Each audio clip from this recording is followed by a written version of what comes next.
আমাদের প্রত্যেকের জীবনেই এমন কিছু ঘটনা ঘটে যে ঘটনাগুলোর সাধারণভাবে আমরা কোনো কারণ খুঁজে পাই না। আজ থেকে প্রায় 5-6 মাস আগে আমি একটি সিরিজ শুরু করেছিলাম, সত্যি ভূতের গল্প, ইউটিউবে আমার এই চ্যানেলে। তোমরা সবাই সাপোর্ট করেছিলে। প্রায় 54খানা সত্যি ভূতের গল্পের এপিসোডস আমি তোমাদের জন্য নিয়ে এসেছিলাম। মাঝখানে এই 4-5 মাস বা 6 মাস বলতে পারো, আমি নিজের শুটিং নিয়ে বিজি ছিলাম। আমি জি বাংলা জগদ্ধাত্রী সিরিয়াল করছিলাম। আমি রিপাবলিক বাংলা জয়েন করেছি অ্যাজ নিউজ হেড এবং প্রোমো হেড, এবং এছাড়াও আমি একটি সিরিয়াল করছি আলোর কোলে বলে, যেটা প্রডিউস করছেন প্রসেনজিৎ চ্যাটার্জি। শুটিং করি আর যে প্রজেক্টই করি না কেন, আমি কিন্তু এই যে সিরিজটা, এটা কিন্তু সত্যি ভূতের গল্প অনুসারেই কিন্তু তোমাদের সামনে প্রেজেন্ট করতাম, এবং আজ থেকে আবারও করব। অনেক দিন ধরে প্রচুর বন্ধুরা আমাকে মেল করছিল, আমাকে ইউটিউবে কমেন্ট করছে। আমার ফেসবুকে যে পেজটা আছে ক্রাইম মাস্টার ডোডো, সেখানেও অনেক বন্ধু কমেন্ট করছে যে কেন আমি নতুন করে সিরিজগুলো আনছি না। সবাই বলছিল যে সবাই তো একটা কম্পেয়ার করে যে বাকিদের থেকে তোমারটা অনেক ঠিকঠাক লাগতো, খুব সাধারণ, খুব স্ট্রেট কাট তুমি গল্প বলতে, সেটা আবার নতুন করে ফিরে আসছে না কেন। দেখো, সবকিছু একটা কারণ থাকে। আর এটা তো ওই মেগা সিরিয়াল নয় যেগুলো নর্মালি আমরা করি, যে রোজ লিখতেই হবে, গল্প আসবে, ঘটনা আসবে, আর আমি অনর্গল বলে যাব। আর সেই কারণেই আমি মনে করি সত্যি ভূতের গল্প তৈরি হবে সত্যি ভূতের গল্পের অনুসরণে। তোমরা যারা ফেসবুকে আমাকে ফলো করেছো তাদেরকে অনেক অনেক ধন্যবাদ, এবং যারা করোনি তাদেরকে বলি, ফেসবুকে আমার পেজটার নাম হচ্ছে ক্রাইম মাস্টার ডোডো, স্পেস দিয়ে ক্রাইম মাস্টার ডোডো। সেটাকে লাইক করো, ফলো করো। আমার সমস্ত আনকাট পোস্টস সেখানে তোমরা দেখতে পাবে, সেগুলোকে শেয়ার করো। আর ইউটিউবে আমার চ্যানেলটার নাম ক্রাইম মাস্টার ডোডো। যারা যারা নতুন দেখছো সাবস্ক্রাইব করে নাও, শেয়ার করো, আর বন্ধুদেরকে প্লিজ বলো যেন লাইক করে, যেন ছড়িয়ে দেয় সবার মাঝে। একজন অ্যাডভোকেট, আইনজীবী প্রশান্ত নারায়ণ চ্যাটার্জি একজন অ্যাডভোকেট। তিনি দেশ বিদেশের বহু বড় বড় সেলিব্রিটির সঙ্গে একই মঞ্চে বক্তৃতা দেয়, দেশের যে কোনো প্রেস্টিজিয়াস ইভেন্টসে। সেটা কোনো লিটারেচার নিয়ে কোনো উৎসব হতে পারে, বা সেটা বইমেলার কোনো ইভেন্ট হতে পারে। প্রত্যেকটা জায়গাতেই প্রশান্ত নারায়ণ চট্টোপাধ্যায় নামের এই, প্রশান্ত নারায়ণ চ্যাটার্জি এই নামের লয়ারকে আমরা বক্তৃতা দিতে শুনতাম একটা সময়। তার জীবনে ঘটে যাওয়া এই গল্পটা। তিনি এমন একজন লয়ার যিনি এমন এমন মানুষকে জাস্টিস পাইয়ে দিয়েছে যারা কোনো অপরাধ না করেও 30 বছর 35 বছর জেল খেটেছে। সেটা দেশের বিভিন্ন প্রান্তে হতে পারে, বা আমাদের রাজ্যে হতে পারে, পশ্চিমবঙ্গে। Prashanta Narayan Chattopadhyay in fact acid victim, যাদের মুখে অ্যাসিড ছোড়া হয়, মুখের মুখমণ্ডল বদলে যায় যে সমস্ত মেয়েরা, অসহায় মেয়েরা বলতে পারি, তাদের হয়েও কেস লড়েছে বিনামূল্যে, নিজের কোনো ফিজ নেয়নি। এরা একজন অ্যাডভোকেট, সারাদিন ধরে নিজের কাজ নিয়ে ব্যস্ত, নিজের চেম্বারে প্রায় 42 থেকে 44 জন অ্যাসিস্ট্যান্ট, এবং খুব সাধারণ জীবনযাপন করা এত নাম করা একজন অ্যাডভোকেট, দেশের বিভিন্ন প্রান্ত থেকে যার ডাক আসে, যার বই বিখ্যাত ডিটেকটিভ গল্প লেখে তিনি। মেদিনীপুরে একটি কনফারেন্সে যান প্রশান্ত নারায়ণ চট্টোপাধ্যায়, প্রশান্ত নারায়ণ চ্যাটার্জিও বলতে পারি, সে অ্যাডভোকেট। এবং সেই কনফারেন্স চলাকালীন হঠাৎ করে তার ড্রাইভার স্টেজের পাশ থেকে ইশারা করে তাকে বলে যে তার মা খুব অসুস্থ কলকাতায়, ইমিডিয়েটলি ফিরে তাকে মাকে হসপিটালাইজ করতে হবে। হাতের ঘড়িতে সময় দেখে প্রশান্ত নারায়ণ চট্টোপাধ্যায়, সেই সময় তার ঘড়িতে বাজে 8:45। আর এই বক্তৃতা শেষ করতে মোটামুটি রাত 11টা হবে, বা 11:30টাও হতে পারে।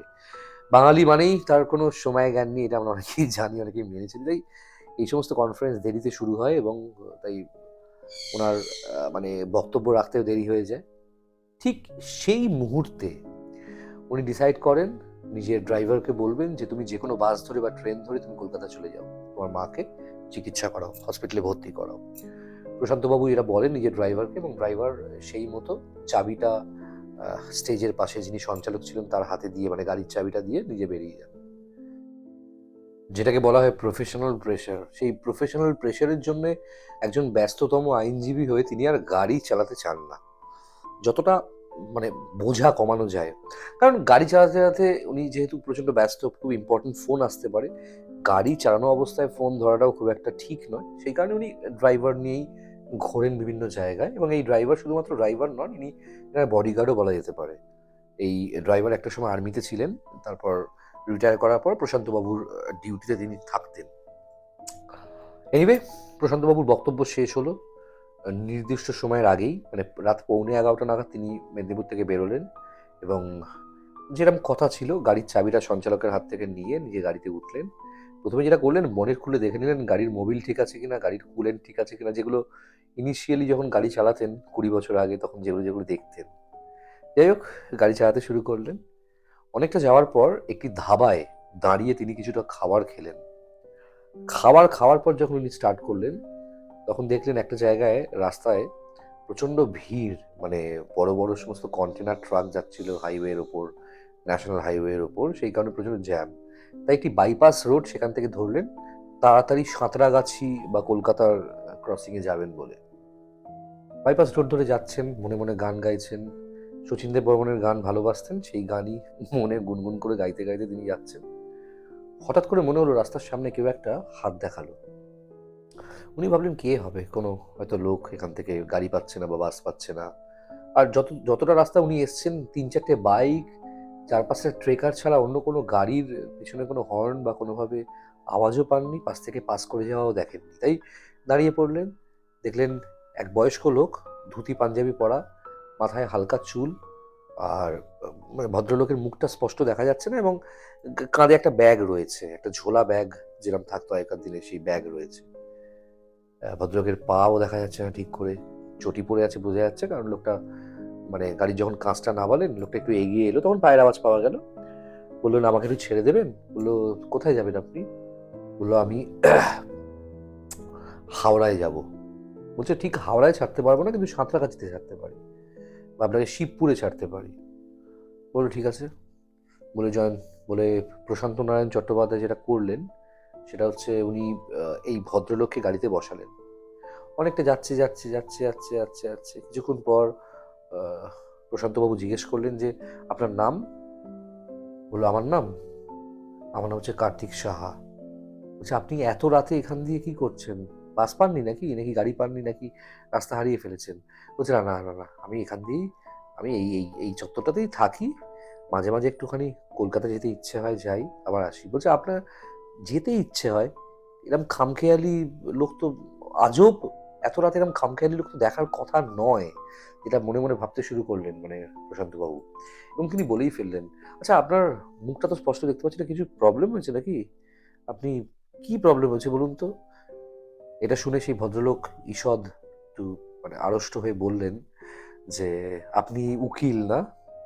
আপনাকে টিভিতে দেখা যায়, প্রশান্ত নারায়ণ চ্যাটার্জি তো পশ্চিমবঙ্গের একটা বিরাট নাম এখন।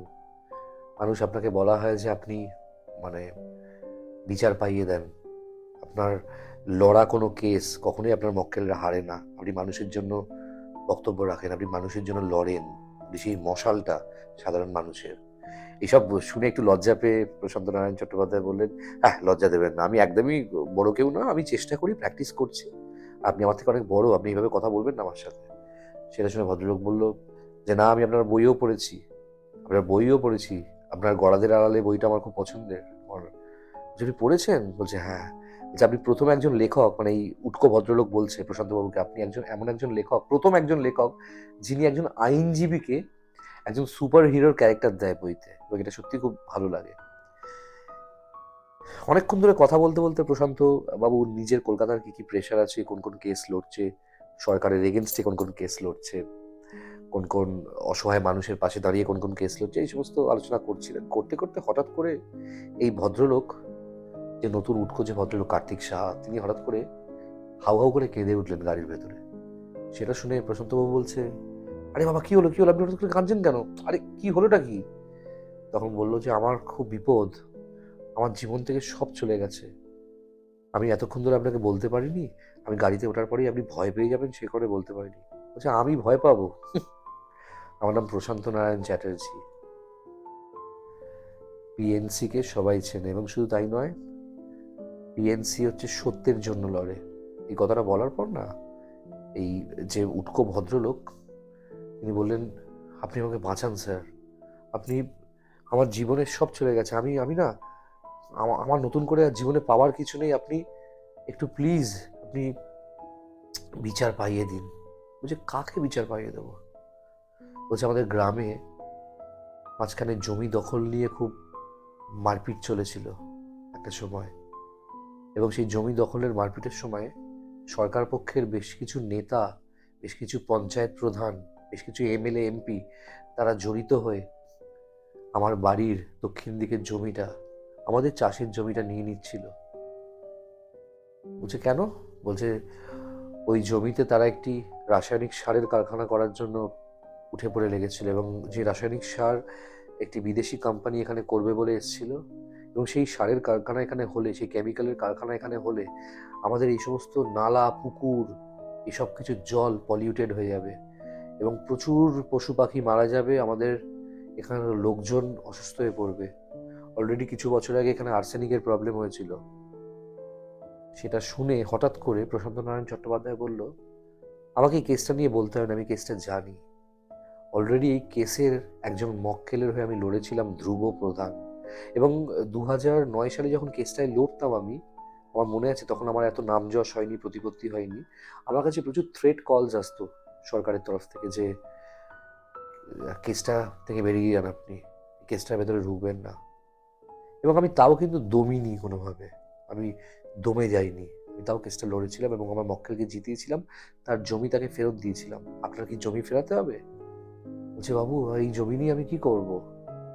আমার চাষের জমি কুপিয়ে সেখানে বড় বড় সমস্ত বিম বসিয়ে সেখানে একটা কনস্ট্রাকশন অলরেডি করে রেখেছে, এবং একটা এমন ঘটনা ঘটিয়েছে যে ঘটনার পর থেকে আমার জীবনটা না পুরো বদলে গেছে। বলছে কি হয়েছে আপনার, আপনি বলুন, আপনি চা খাবেন? বলছে বাবু এই রাস্তায় কোনো চায়ের দোকান পাবেন না, আপনি সোজা চলুন।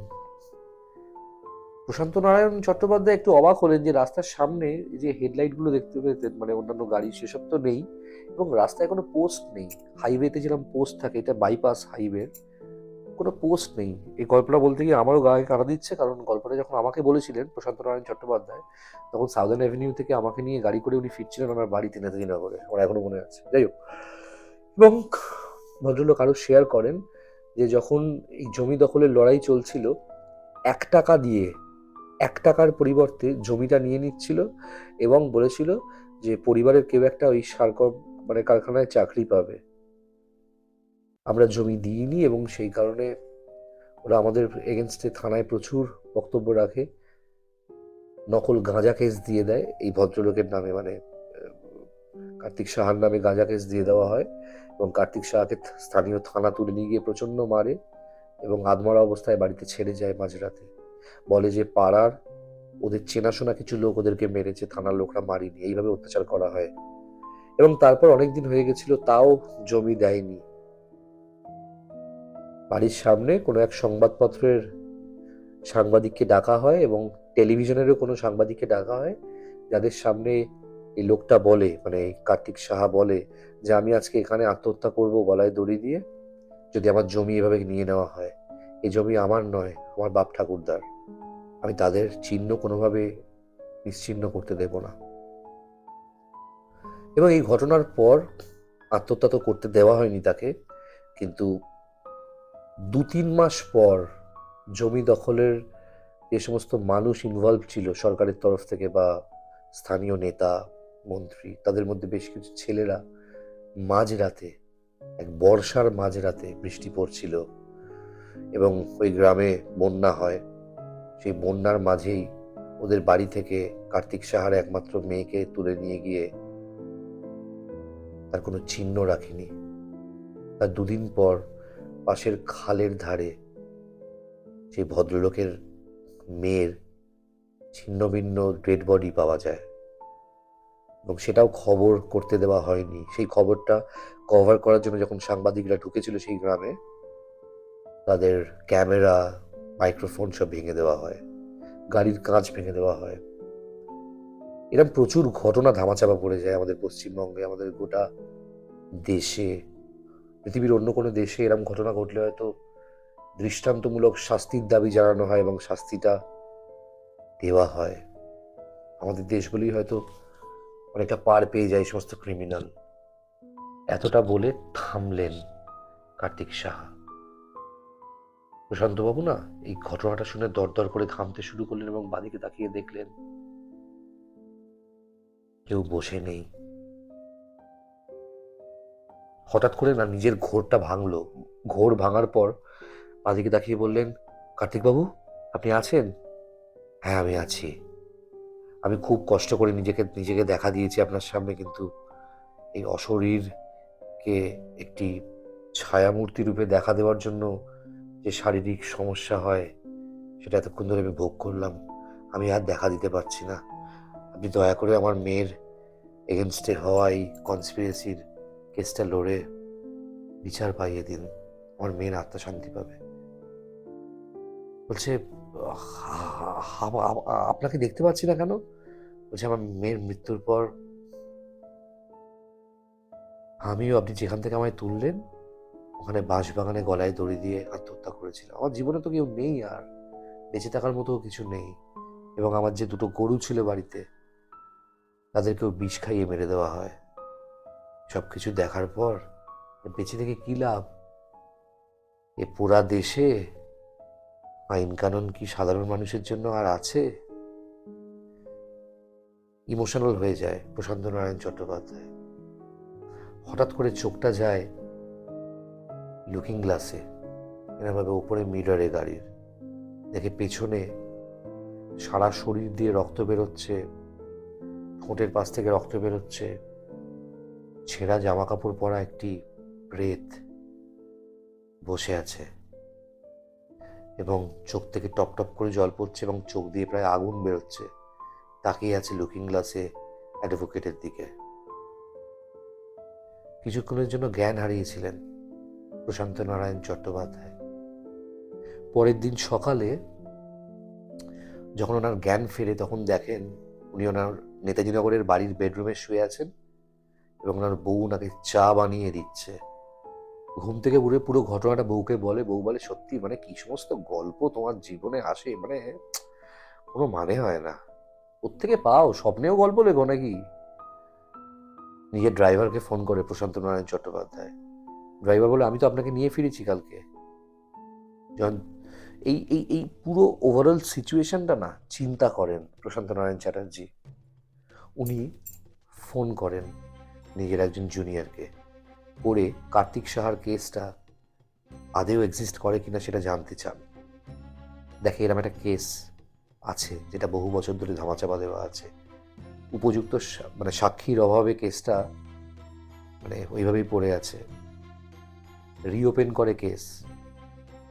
এই ঘটনার 2.25 বছরের মধ্যে কেসটা সলভ হয় এবং স্থানীয় কাউন্সিলর মানে পঞ্চায়েত প্রধান যিনি, তিনি এবং ওই অঞ্চলের এমপিকে সাসপেন্ড করা হয়। ওই অঞ্চলের এমএলএকে ধরা হয় এবং শুধু তাই নয়, ওখানকার যে পঞ্চায়েত প্রধান তার জামাইও এই রেপ কেসে যুক্ত ছিল, তাকেও অ্যারেস্ট করে 14 বছরের যাবজ্জীবন কারাদণ্ড করায় এই প্রশান্ত নারায়ণ চট্টোপাধ্যায়। ওই যে বললাম, আমাদের প্রত্যেকের জীবনে এমন এমন ঘটনা ঘটে না যেগুলো কারণ থাকে না। আমরা ভাবি হয়তো স্বপ্নে দেখেছি। এরমও শুনেছি আমাদের শরীর থেকে আত্মা বেরিয়ে গিয়ে একটা সময় বাইরে ঘোরে এবং যেগুলো দেখে সেগুলোই আমরা স্বপ্নে দেখি।